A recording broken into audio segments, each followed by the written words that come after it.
Jonah Miller, a veteran with a wounded shoulder, returned to his quiet wooden house on the edge of town. He thought silence would be his only companion until he saw Eli, a boy clutching a crumpled drawing of his mother. From that moment, Jonah knew he could no longer turn away, no matter the cost. Jonah Miller stepped off the late bus, the kind that arrived when the town was already asleep, when the street lamps hummed with fatigue. His right shoulder locked tight as he heaved the worn army duffel, its weight digging into bone more than muscle. Inside, there was some shirts, a battered notebook filled with jittery handwriting. Each step down the bus stair felt like a blade pressed into his joint. His breathing came quick, clipped, like short bursts of combat with no gunfire, no smoke, just the raw ache of survival. The night air was dry but sharp, gusts cutting through his faded field jacket. The road home stretched empty, trees on both sides rising like watchmen with skeletal arms.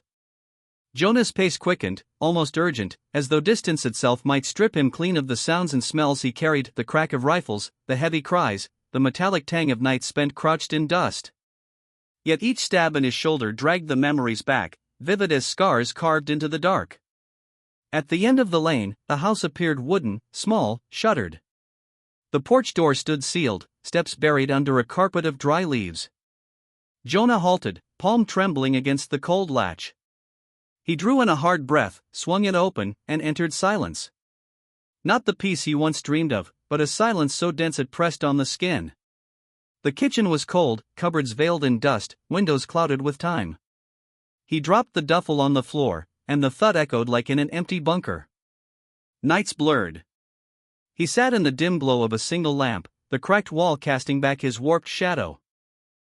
Sometimes he held a mug of coffee, hand shaking until the dark liquid spilled, the bitter scent mixing with old wood.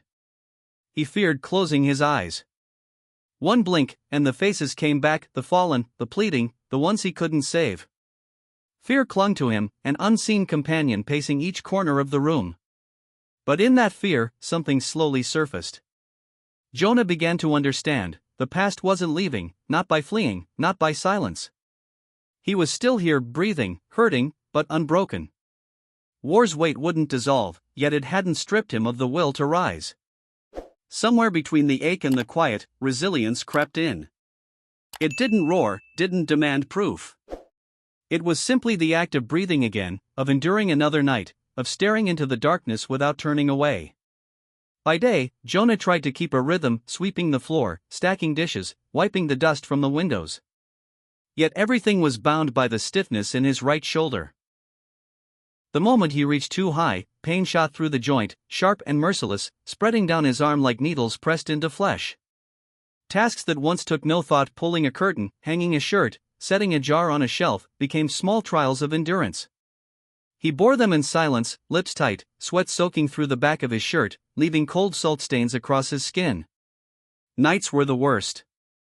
Each shift in bed jolted his body with pain, ripping apart what little rest he found. Sometimes he lay with his face to the wall, left hand gripping the blanket's edge, jaw clenched hard to keep any sound from slipping out.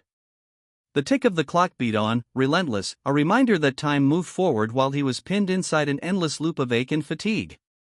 Come morning, Jonah made coffee. Steam rose, curling with the bitter scent that should have anchored him. Yet most cups sat untouched. The liquid cooled, dark rings seeping into the table's old wood. Both he and the coffee seemed to lose their heat too quickly. Outside, the porch swing moaned against the wind. Each gust rocked it into motion, a weary rhythm repeating itself, thin and tired, like a private song composed only for him. On some evenings Jonah lowered himself into that seat, his right shoulder sagging, defeated. His gaze stretched down the empty street, where lamplight cast long streaks across cracked pavement. He saw himself then, not as a man but as a shadow drawn out thin, without shape, without anchor. The emptiness inside the house had weight. Each room echoed with his steps too loudly, reminding him the space was hollow. At times Jonah wondered if he had returned to live, or simply to let days pile up around him. And yet, through mornings of cold coffee and nights of fractured sleep, a slow realization pressed through. His body resisted, but it had not quit. Pain lingered, but it had not destroyed him. The swing outside might creak forever, yet its sound, repetitive, low, was proof that something still moved, that silence was never absolute. In that fragile awareness, a current of resilience flickered. It didn't come in words or declarations. It came in the fact that he still endured, still sat, still listened, still remained. That evening, wind swept in from the fields, carrying dry dust and the damp scent left behind from last night's rain. Jonah sat on his porch step, coffee cooling untouched beside him, left hand pressed against his right shoulder, a habitual gesture to quiet the ache. The street was the same as silent, wooden houses scattered, windows shut as if in sleep. Then he saw the boy. He was seated on the stoop across the road, small canvas shoes scuffed with dirt, head bowed low. In his hands, he held a crumpled sheet of paper, edges curled, smudged with the trace of fingers. His thin body seemed drawn inward, wrapped around that fragile scrap, as if it were the one thing keeping him upright in a world too wide. Jonah watched closely.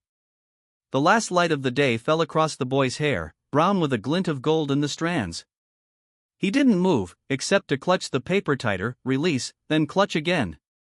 A rhythm of tension, like the shallow breath of a soldier crouched in a trench, waiting for something that never arrives.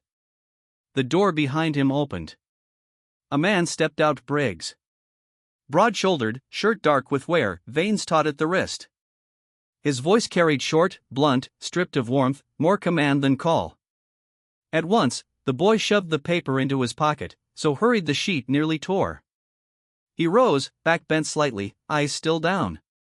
There was no smile. No brush of a hand across the hair, no gentle look. Only silence, heavy and unyielding.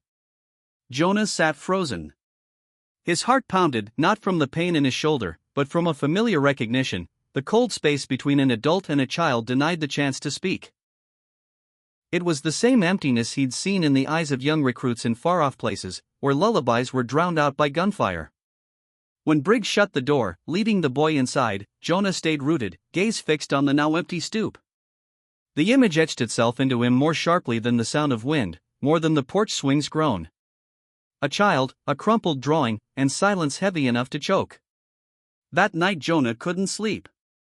The picture replayed, the boy's hands tightening around that fragile sheet, sliding between flashes of shoulder pain. He didn't know what was drawn, but instinct told him it held something greater than lines on paper. A plea, unspoken yet still ringing, for anyone quiet enough to hear.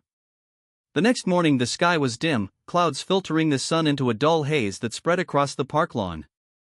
Jonah moved slowly, his right shoulder dragging like a weight, each step crunching the dry leaves beneath his boots. He settled on an old wooden bench, from where he could see a fountain long since broken, its basin lined with moss. The boy appeared again, quiet, spectral. He slipped onto a bench not far away and unfolded the crumpled sheet he carried. The paper was creased and smudged, yet the drawing emerged, a woman, slightly turned, arms wrapped around a child. The pencil lines were faint, blurred, but heavy with intent. It lacked the innocence of a child's hand, it carried instead a gravity, a shadow pressed into graphite. Jonah's eyes fixed on the boy's trembling hands. His small fingers clutched the page, both cherishing and fearing it, as though even a passing gust might rip it away. His gaze stayed low, lashes quivering, shoulders pulled inward as if bracing for a blow. From across the park came Briggs's voice, rough, clipped, cracking through the stillness. One barked call, and the boy jolted. He folded the page in haste, shoving it into his pocket, hands shaking so badly the folds crumpled crooked. He rose quickly, head bowed, and moved toward the man. Jonah did not move. The sight struck him like a blow, conjuring faces from memory, children in war zones clutching scraps of family, a torn scarf, a wooden trinket, a blurred photograph. Fear unspoken, yet plain in their eyes. He clenched his left fist, knuckles whitening. Pain surged in his shoulder, sharp and familiar, but this time it carried a different weight. It felt less like weakness and more like a pulse, a reminder that he was still here, still breathing, still able to see, and perhaps, still able to act. The wind scraped through the trees, the bench groaned as Jonah pushed himself to his feet. The image of that boy holding the crumpled drawing carved itself into him, deeper than any scar left on his skin. And in Jonah's chest, something stirred. Not only pity, but a muted obligation, as though that drawing had placed in his hands a responsibility he could not ignore. In the evenings that followed, Jonah settled into a ritual, the wooden chair by his living room window. On the sill he placed an old pair of binoculars, the same he had once carried during distant mountain patrols. The rubber casing was peeling, the lenses marked with scratches, but still clear enough to draw a hidden world closer. Through the glass, Briggs's house glowed under a dim yellow lamp. Now and then the boy's shadow appeared behind the thin curtain. He often sat on the floor, back pressed to the wall, clutching the crumpled drawing tight against his chest. Each time Jonah caught that sight, he noticed the hollowness in the boy's gaze, a darkness pooling deep, like the mouth of a bottomless well. He did not laugh, did not fidget as children his age usually did. Only silence, stretched so long it felt unnatural. One evening, the boy lifted a hand and scratched lightly at his wrist. Through the lens, Jonah glimpsed a faint bruise, shaped almost like a fingerprint. His chest tightened. Memory stirred children he had seen overseas, marked by lashes and belts, yet carrying in their eyes a pain heavier than blows, the silence of resignation. He lowered the binoculars, exhaled hard, his shoulder flaring in pain. Yet this time the ache did not make him quit. He wiped the lens with his sleeve, raised it again. The boy was still there, still holding the drawing, still folding himself into the corner of his room. Around the neighborhood, adults passed by. None lingered. Some saw, perhaps, but their eyes slid away, unwilling to hold the sight. Another family's business, they must have thought, closing their doors tight. That indifference, Jonah realized, was colder than any harsh shout from Briggs. Night after night, he kept watch. Each detail built into a picture no one else cared to assemble. A thin arm, a downward glance, a drawing wrinkled into a talisman. Jonah sat still in his silent house, his shadow stretching long across the wall. The ache in his shoulder reminded him he was alive, and that very fact pressed on him, to see, to bear witness, when everyone else chose to look away. On a dim morning, Jonah pulled on his faded army jacket and made his way toward the police station at the edge of town. The brick sidewalk was cracked and uneven, still damp with the scent of last night's rain. Each step pulled a dull stab through his right shoulder, but he clenched his jaw, forcing himself forward. The metal door groaned as he pushed it open, hinges squealing. Inside, the air carried the stale mix of old paper and burned coffee. Jonah stood at the front desk, fluorescent light washing his skin in a cold, gray hue. He described what he had seen, the boy with the wrinkled drawing, faint bruises on his wrist, the unnatural silence. A young officer bent over the files, flipping through sheets without expression. His voice, when it came, was flat, rehearsed. Briggs had temporary custody. No violations on record. Jonah should mind his own business. The words hit like a round striking concrete, sharp, final, leaving nothing but an echo. Jonah nodded once, his hand curling into a fist at his side. His shoulder twitched with the steady ache, yet the colder weight lay deeper, where disappointment pressed into his chest. He stepped outside, sunlight glaring after the fluorescent gloom. His boots struck the steps, each impact like a knock on the emptiness inside him. The street lay barren except for the flagpole in the yard, its weathered cloth snapping hard in the wind, slapping the steel shaft. Jonah stopped, eyes fixed on it, the sensation rising again, being left behind. Memories surged, days on the battlefield, calling for support over the radio, hearing only static in reply. Comrades glancing at one another, wordless, knowing no help was coming. That feeling of abandonment, now mirrored on home soil. He turned away, slow, shoulders heavy beneath the shadows cast by roadside trees. Disappointment settled thick, but beneath it flickered something stubborn, the notion that if the system refused, then he would stand as witness himself. Pain would not stop him, it never had. What crushed more than wounds was the indifference of those who could act but chose silence. And Jonah understood, he could not remain silent too. That night Jonah sat alone in his dim living room, the desk lamp spilling light across old, yellowed clippings.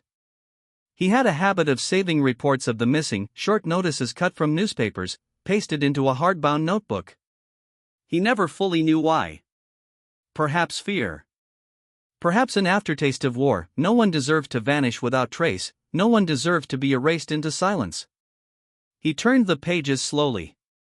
Faces of children stared back at him from grainy photographs, wide eyes, hesitant smiles. Underneath, hurried notes: date missing, last seen, height, weight. His hand stopped at a name: Eli Parker. The line beneath wavered in the lamplight. Missing, April, 2 years ago. Age 6. Distinct birthmark, small triangle beneath right ear. Jonah froze. Memory from the park rose vivid, the boy's hand clutching the wrinkled paper, hair falling forward, the brief moment the wind lifted those strands. And there it was, a faint shadow just below the ear, triangular in shape. He set the clipping down, his shoulder flaring in pain, but he didn't wince. The ache seemed to press the memory deeper, forcing him to believe what he had seen. Jonah sat motionless for a long time, chest heavy, as past and present collapsed into a single picture. He remembered the far-off days when children disappeared after a skirmish. Some he saw again, but broken. Others were never found. In their eyes lingered that primal terror of being torn from belonging. And now, here, in his own town, he saw it again. Jonah rose and moved to the window. Outside, the street lay slick with rain, lamplight spilling thin shadows like fractures across the pavement. He thought of the boy, the wrinkled drawing, the faint mark under the ear. They lined up, forming one truth: the child was not Briggs's kin. He was Eli, the boy missing, the boy forgotten by all but his mother's grief. Night winds seeped through the frame, damp with earth. Jonah closed the notebook, set it on the table. Inside him stirred a twin tide: fear and resolve. Fear, knowing he was stepping onto a path with no backing, no shield but his own will. Resolve, because this time he would not let another child fade into silence. The phone sat on the wooden table, an old rotary model with its long coiled cord. Jonah sat for a long time before lifting the receiver. Outside, the wind brushed the porch, setting the swing to its familiar creak. He dialed the number from the faded clipping, each click of the wheel sharp, like knocking on a distant door. The line crackled through several rings before a woman's voice answered. Her tone was unsteady, hoarse, as though countless nights had worn the strength out of her.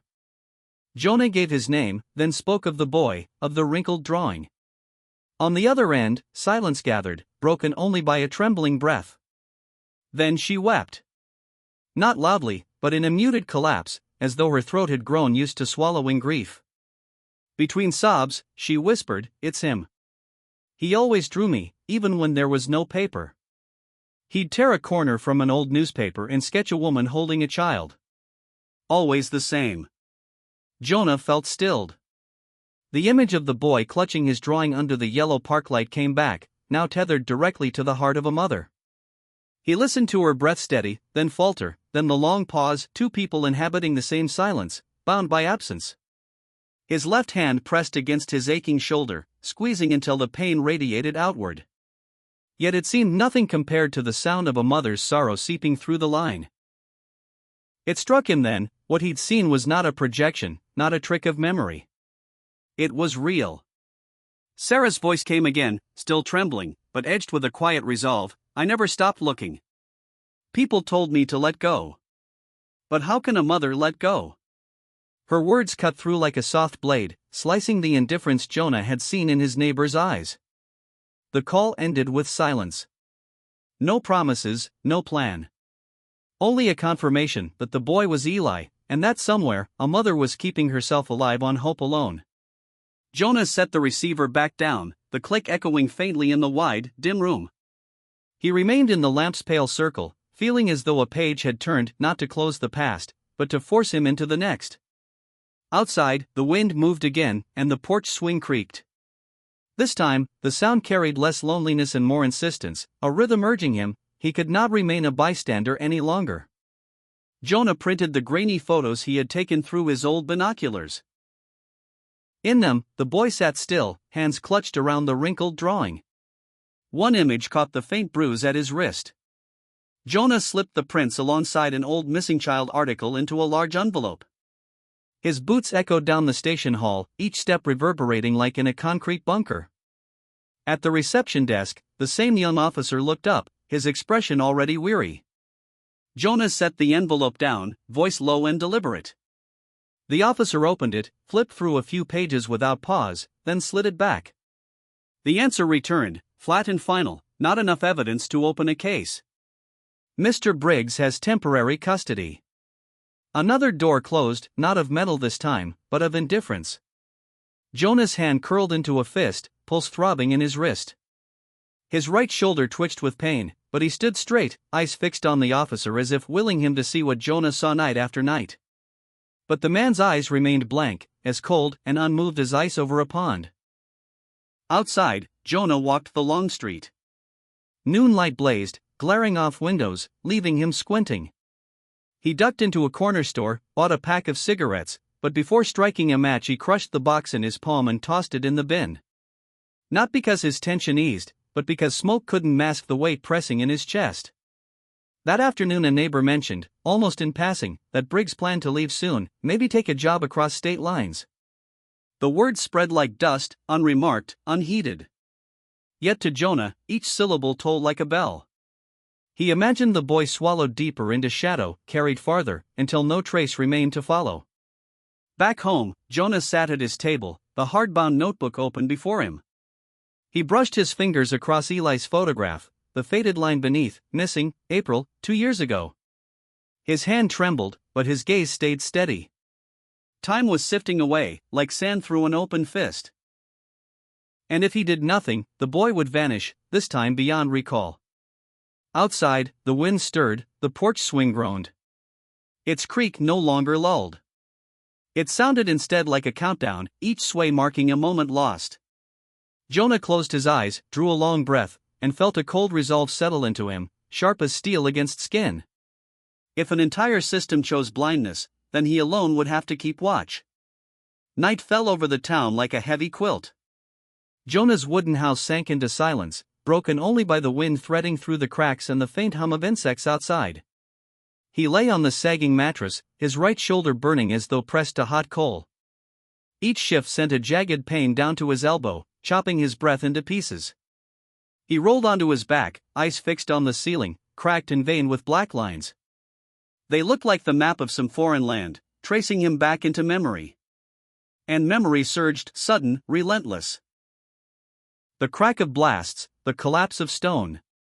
Faces of children cut through the smoke, one clutching a shattered porcelain doll, another standing bare in the rubble, eyes wide, searching.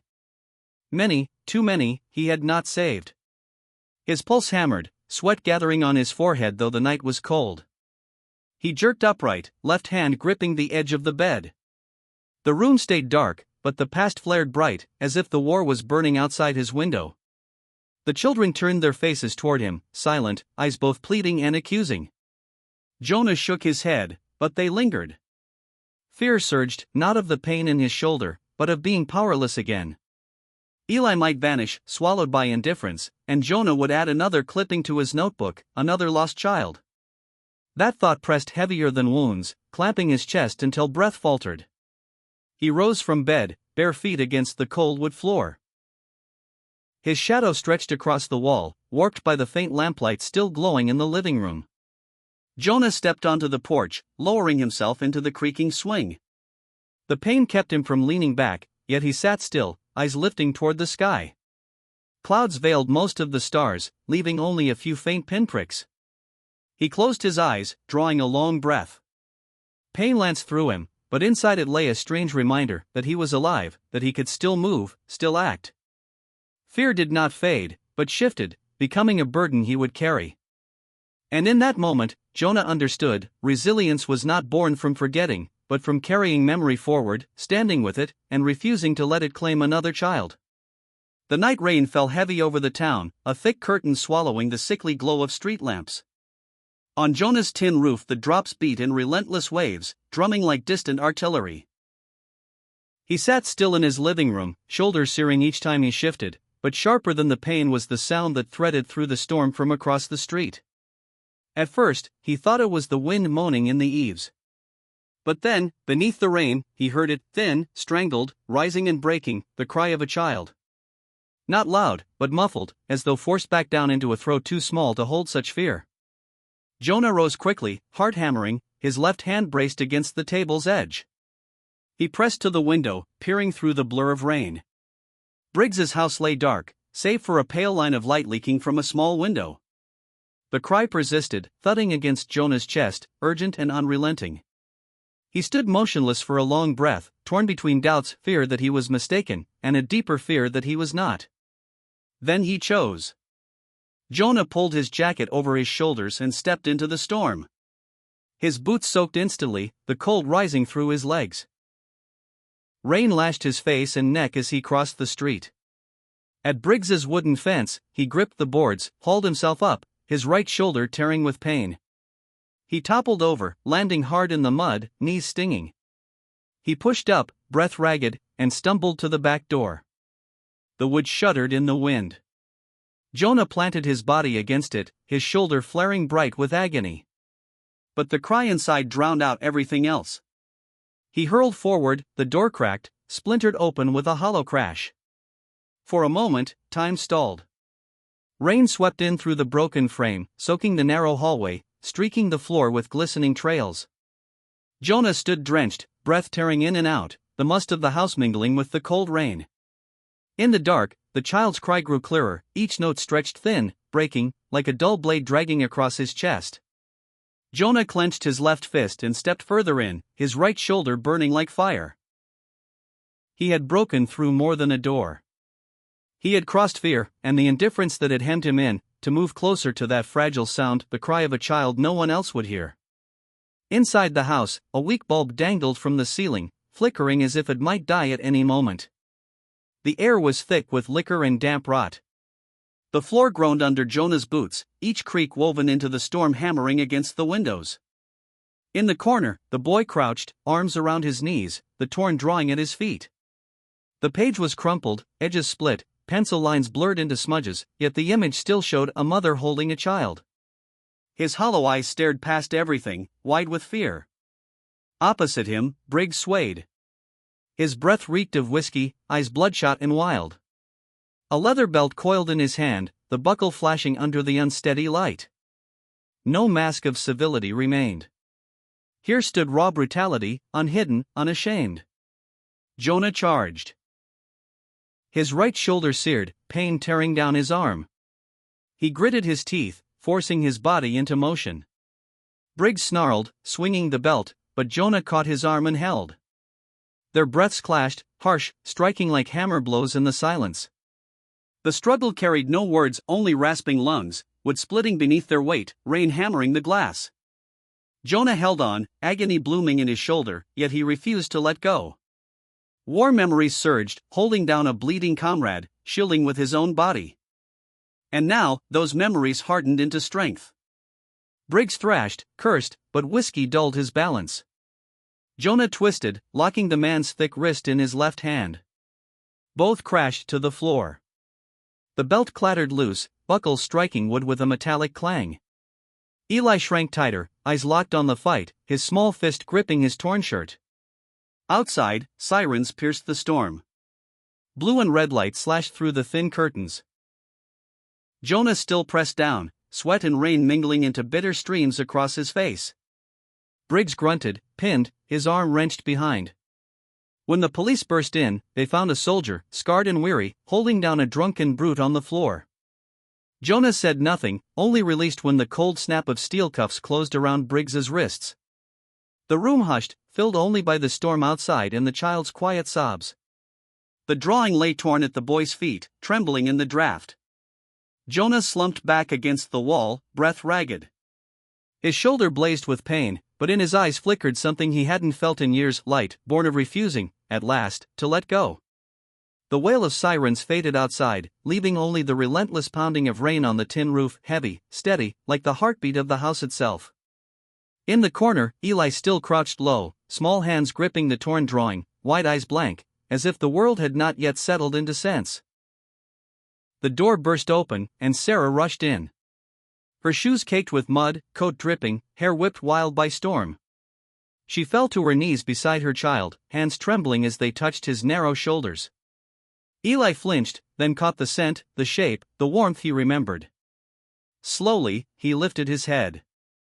A brief hesitation, and then he collapsed into her arms. The cry tore out, sharp and breaking, but also freeing, a flood released after years of drought. Sarah held him as though binding broken pieces back together, clutching him so fiercely it seemed she could keep time from stealing him again. Her tears soaked into his hair, indistinguishable from the rain that clung to them both. Eli clung to the torn drawing still, its edges frayed, pencil marks smudged. Yet now it was no longer the only tether. It rested between them, folded in their embrace, no longer just a talisman but part of a larger truth stitched back together through breath and tears. Jonah stood back, spine against the peeling wall, his jacket heavy with water. He watched, his breath ragged, his right shoulder numb with pain. Yet his eyes were still, intent, carving this moment into memory. The sight of a child returned to the arms meant for him. In that narrow room, other sounds thinned away.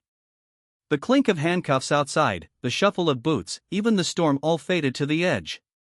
What remained was the rhythm of sobs, mother and son, weaving together what had been torn apart for too long. Jonah lowered his gaze, his left hand clenching, then loosening. He knew there was nothing more for him to do in this moment.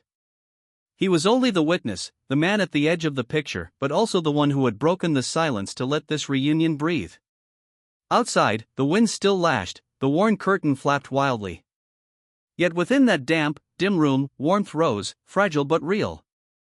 Jonah drew a deep breath, feeling the chill in his bones retreat for once, replaced by a fleeting, precious calm. In the weeks that followed, life in town drifted slowly. Briggs was taken away, his house shuttered, windows gathering dust within days. Sarah and Eli were seen now and then at the corner store, their figures close, the small hand clasp tight around the larger one, as if afraid to be separated again. Jonah watched from a distance, never approaching. That was enough to know the child was no longer alone. Jonah's own house changed little. The same wooden porch, the same cracks lining the ceiling, the porch swing groaning in every wind. Yet inside him, something had shifted. Where once his morning coffee always cooled untouched, now, on a quiet morning, he poured the water, stirred in sugar, lifted the cup. The bitter steam rose, warm on his face, and he drank it down.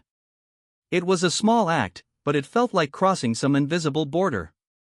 He sat on the porch, puddles from last night's rain scattered across the steps. His gaze lingered on the swing swaying gently, its creak steady, unbroken. The sound was unchanged, but in him it no longer spoke of emptiness. It felt more like a reminder, soft, persistent. That time still moved, that breath still came, that there were still roads left to walk. Morning light settled over the street, pale but warm. Jonah leaned back against the doorframe, his right shoulder aching, yet the pain was no longer consuming. It had become a part of him, a mark he carried, no longer an enemy but a witness. It reminded him of what he had endured, and of the simple fact that he was still here.